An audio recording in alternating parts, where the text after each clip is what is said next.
திருவாசகத்திற்கு உருகாதவர் வேறு எந்த வாசகத்திற்கும் உருக மாட்டார் என்பது திருவாசகம். மாணிக்க வாசகர் என்று நினைக்கிறேன் அவர் சொல்லியது தான். அந்த திருவாசகம் எதை பற்றியது என்றால் சிவனை பற்றியது தான். சிவன் என்றாலே அங்கே சிவலிங்கம் இருக்கும்.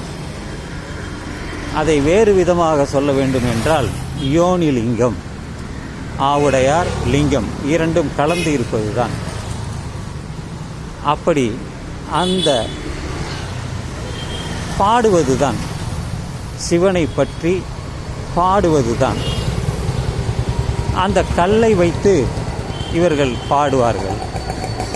அது சிவனை பற்றி அவர்கள் பாடும் பொழுது எல்லோர் மனதிலும் அது பதியும். அதனால்தான் திருவாசகத்திற்கு உருகாதவர் வேறு வாசகத்திற்கு உருக மாட்டார் என்பதுதான் அதனுடைய கருத்து. எனவே அது என்ன அடிக்கடி சொல்வார்கள் என்றால் ஓம் நமச்சிவாயா என்று. திருவண்ணாமலை சென்றால் அங்கே எல்லோருமே ஓம் நமச்சிவாயா என்பார்கள். ஓம் என்று பிரதம மந்திரம் என்று சொல்வார்கள். நம சிவாயா, அது சிவன் தான்.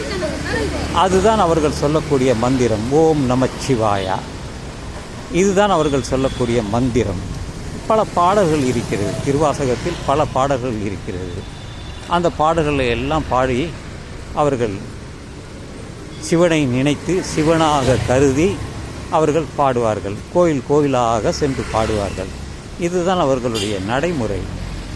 எனவே திருவாசகத்திற்கு உருகார், வேறு எந்த வாசகத்திற்கும் உருக மாட்டார் என்பதுதான் அதனுடைய கருத்து. எனவே நான் அதையெல்லாம் படிப்பதில்லை, தெரிந்து கொள்வதில்லை. அவ்வளவே தான்.